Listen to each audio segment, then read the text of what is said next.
Ranheim and Ashley Slagle. I have no visual, so I'll be relatively quick. I run the Harbor Survey Program, which does the water quality, so I can speak to that. A little bit of our infrastructure issues. Our boat is located down at our Red Hook Treatment Plant, which is in the Brooklyn Navy Yard. That experienced the treatment plant itself experienced some flooding. Our boats were actually out of the water. We took them out of the water as a precaution. But our floating docks actually floated over the top of their piers. And we ended up with a 6,000-gallon fuel tank in the middle of our dock. So that was our major impact from our program. The other impact was I had a remote monitoring system out with 9 stations, and we were planning on building it. Those all were inundated, and all the electronics, the transmission equipment was lost. We only lost one physical station, which was located in Broad Channel when the marina was destroyed. That it was located in. But that was pretty much the extent of our infrastructure. We were actually back out on the water on the 6th of November. That was our first. We had a small boat. We sampled approximately 6 to 12 stations that day, mostly concentrated in the Hudson and Jamaica Bay. We actually didn't see any major water quality problems. My boat crew actually reported back to me that it was the cleanest they'd ever seen the water in recent memory. Their Secchi depths were at least twice what they normally were at each station that they sampled. We've been we had just transitioned from our summer sampling season to our winter monthly. We only got monthly, but now the DEP is going to sample weekly throughout the whole winter this year, just to be certain.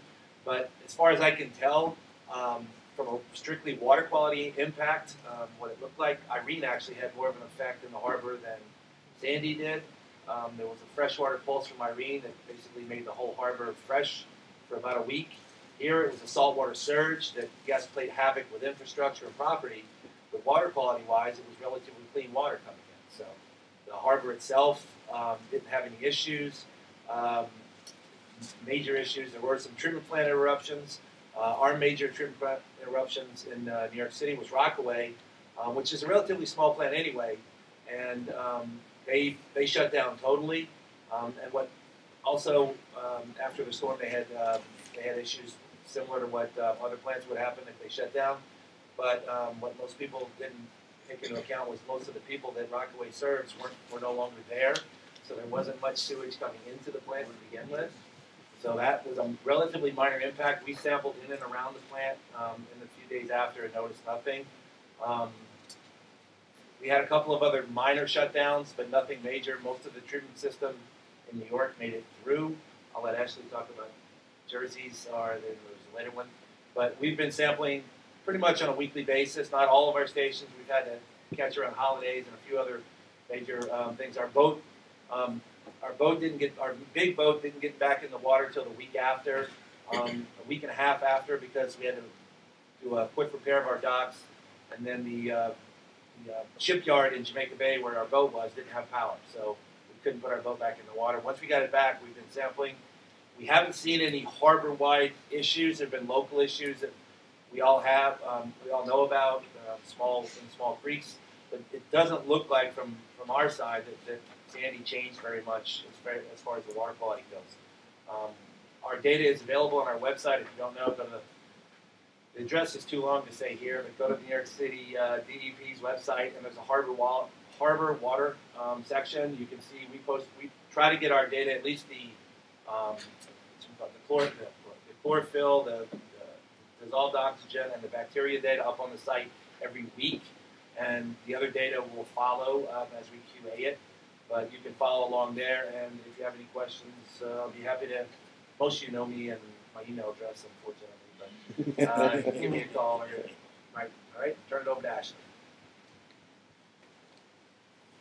We were experiencing a lot of what Bo was experiencing in terms of infrastructure, boats, docks, things of that nature. We also were able to get our boat out of the water ahead of the storm, so there was no damage to our sampling boat. We only have one boat, unlike New York, who has a fleet, I believe. Straight. Bo experienced his floating docks coming up over the pilings that hold it in place. We anticipated that happening, so we took our floating dock out ahead of time. The storm surge, though, tossed that floating dock into the creek that runs next to the plant, so that had to be recovered and put back in place.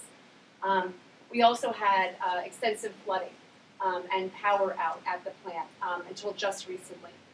So we were not able to get out on the water directly after the storm to sample. But fortunately, New Jersey DEP and the US EPA were able to get out there. The first day that they did sampling was the 5th, so a day before New York was able to get out there. PBSC and the New Jersey Harbor Discharger Group Water Quality Program was finally able to get out on the water 3 weeks after Sandy due to the fact that we couldn't access the plant and we just didn't have the resources to get out on the water any earlier than that. We did do sampling of the Lower Passaic, Newark Bay, Hudson River, and our outfall site out in Upper Newark Bay multiple times in that week that we started back out on the water sampling. And then we started moving around the harbor again like we normally do. What I did here, it's easier to talk about water quality when you're looking at maps and numbers. If I just throw numbers out, it's hard to visualize. So what I did was these are our normal New Jersey Harbor Discharger Group sampling sites in conjunction with New Jersey DEP / US EPA sampling that at the same point. So what I did was I took their data, I took our data, and I calculated the geometric means so that we could talk about actual water quality standards for fecal coliform. There was a lot of press. The newspaper was giving certain single sample results and then saying that, you know, this is unacceptable because the maximum allowable limit is 14 colony-forming units per 100 milliliters. That's actually a direct harvest shellfish standard, and these waters are not direct harvest shellfish waters. So I think it's important to understand what the standard is in the waters that we're talking about.